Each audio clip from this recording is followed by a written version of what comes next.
majina anaitwa Julius Thomas Mskani, natokea kituo cha gereza wilaya Rombo mkoani Kilimanjaro. Ni mshiriki katika mafunzo yaliyoandaliwa rasmi. Mafunzo hayo kwa maafisa na maaskari mapokezi kuhusiana na mwongozo wa utekelezaji wa programu za urekebishaji hapa ukumbi wa Rudimbana mkoani Dodoma.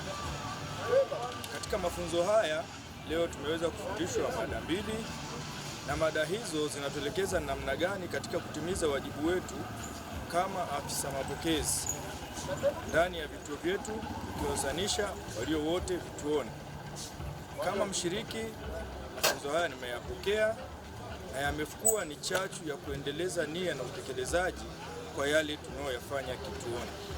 Mfano halisi ni namna gani yametuonyesha kuwa kwa dhana tuliokuwa nayo ya kumchukulia mfungwa kama ni mtu ambaye amekosa kwenye jamii, lakini kupitia mafunzo ya leo wawezeshaji wametuweza kutuonyesha mfungwa anatokana na hali ambayo ni jamii husika yenyewe ndio inayemtoa mfungwa, na hamna mtoto anayezaliwa akijulikana huyu ni mfungwa au sio mfungwa. Kwa hiyo kama sehemu ya afisa mapokezi na ni mhusika wa kufanya programu ya urekebu ndani ya gereza, mafunzo haya yanatujenga na tunapenda kumshukuru Kamishna Jenerali kwa kuliangalia hilo, na tunaendelea kuomba na serikali ielewe kwa jukumu la magereza katika urekebu ni pana, linapaswa kuhusianisha watu mbalimbali, ikimaanisha wadau kama asasi za serikali yenyewe kupitia wizara yetu ya mambo ya ndani, kupitia jeshi la magereza na viongozi na maafisa na askari, lakini pia kuna wadau wengine kama wizara ya maendeleo ya jamii, jinsia, wazee na watoto na wenye ulemavu, wizara ya afya, lakini pia kuna wadau wengine, wadau mbalimbali wanaohusiana na namna gani tunairekebisha jamii, kwa sababu chanzo cha kuwa mfungwa kinatokana kwenye jamii ambayo jamii yenyewe ndio inaowazalisha. Aidha, nijielekeze kwa namna gani gereza wilaya Rombo limejipambanua na lilikuwa likifanya huduma ya urekebishaji kwa jamii. Gereza wilaya Rombo linafanya programu ya urekebishaji kwa jamii kwa kutumia mfumo ambao sasa leo tumepata mfumo utakuwa ni formalized, lakini hapo awali tulitumia mfumo katika kutekeleza hilo kupitia stadi za mikono, kuwafundisha wafungwa shughuli mbalimbali. Mfano kama ni kilimo, mfungwa alifundishwa hii ni mbegu ni aina gani, inasiwa namna gani, inashambuliwa na wadudu gani, itapaliliwa kwa muda gani, lakini itauzwa kwa soko lipi na ina faida gani kumpa tija.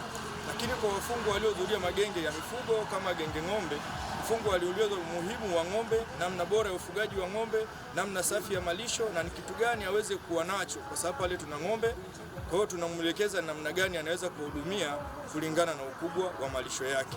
Lakini miradi ya kuku, mradi wa kuku, mfungwa anaweza kumwambia wafuga kwa ufanisi mzuri, mfumo wa kuku biashara, anaweza akakutoa eneo moja kwenda lingine, na hili tunalifanya kupitia mradi wa kuku uliopo gerezani. Sanjari na hilo, tuliona ulimwengu unabadilika kulingana na mahitaji ya mwanadamu kuwa makubwa. Tukaamua sasa ni wakati wa kuona namna gani tuwafundishe stadi nyingine zinazohusu maarifa. Tukabuni mradi wa tofali. Mradi huu hatukuwa mwanzo na mtaji wa kuanza. Kwa kama kupitia kwa mkuu wa gereza aliyekuwepo wakati huo, kaungana na maafisa na askari katika kituo cha gereza wilaya Rombo na kuamua ni namna gani tutaweza tukapata chanzo cha fedha ili tuweze kufanya urekebu unaostahili. Tukaanzisha kikundi cha urekebishaji tabia gereza wilaya Rombo, tukakisajili kwa kupitia halmashauri ya wilaya ya Rombo. Tukaenda kwa mkurugenzi kupitia ofisi ya maendeleo ya jamii, kuna usajili wa vikundi. Kwa kipindi hiyo ilikuwa inafaa kikundi kikasajiliwa kama kikundi cha vijana urekebishaji tabia gereza wilaya Rombo. Kikundi kikakopeshwa ni pesa ya kuweza kupata mashine na miksa yake, na kikundi tukaanza kuengage kwa kuanzisha wafungwa wanaoweza kusoma na kuandika na wale waliokuwa na siha nzuri na utayari, yaani wale waliorudia mara nyingi na hawana cha kufanya. Kwa kweli walifanya kwa ufanisi mkubwa ufuatiliaji wa tofali na jitihada zao zikawafanya wote waitambue kazi ile. Wengi walipomaliza kifungo kupitia huu mradi wa tofali wanatuuliza tunakwenda wapi? Tutafanyeje ili tuweze kwenda kuendeleza kazi hii? Tunakuomba yeye meja wa mapokezi au ofisa yoyote au mkuu wa gereza ateue mtu wa kutupeleka kwenye jamii ili jamii iaminike sasa hatuna tena siha ya uhalifu, tumekuwa wema na tumejifunza mradi wa tofali gereza wilaya Rombo tutayatekeleza. Kuna kupitia uongozi wa kijiji, kitongoji, tukaambia mfungwa huyo ni sawa, zoezi lako litafanikiwa. Tukaenda uongozi wa kitongoji, tukawasiliana naye, yupo, akasema yuko tayari, mwenyekiti wa kijiji yuko tayari, mtendaji yuko tayari. Wakasema sisi tumekaa kiserikali, kumrudisha huyo mtu bado watamng'ang'ania, watamuona hajafaa. Nadhani angalieni tena namna nyingine. Kama gereza tukaona namna nyingine ya kufaa ni kwenda ofisi ya maendeleo ya jamii. Ofisi ya maendeleo ya jamii ikasema kwa kuwa hana dispute, tunadhani hilo angehusianishwa na ofisi ya maendeleo.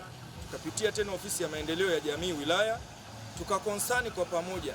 Lengo letu ni kumrekebisha huyu mtu awe, na wakaonyesha ushirikiano mkubwa na kuhitaji ushirikiano juu tena kutoka kwetu. Baada ya hayo wakatuambia nani mwenye wafuasi wengi. Ofisi ya magereza tukafikiri huyu dini yake ni Mkatoliki, tukaona si mbaya, tulishamwelimisha akakubali atajiunga na jumuiya ndogo ndogo ambazo ziko ndani ya imani yake. Lakini tukaenda mbali zaidi. Je, makazi yanayotoka nani anayekuwa na watu wengi kwa wakati mmoja licha ya mkutano wa kijiji na mtendaji? Tukaona ni kanisa. Ni nani anayehusika? Ni padri. Tulipomfikishia padri habari ile, padri akasema wasiliana na vicariate, yaani kiongozi wa parokia. Parokia zote huwa ndani ya wilaya Kilatini wanaita vicariate. Kwa hiyo wakawa na ile habari njema kuwa sasa mfungwa akikiri na akiwa raia mwema, wanao uwezo wa kumzungumzia hata kanisani, naye akatubu mbele ya waumini. Lakini jamii ikaelewa uzuri wa dhana ya urekebishaji inavyofanywa.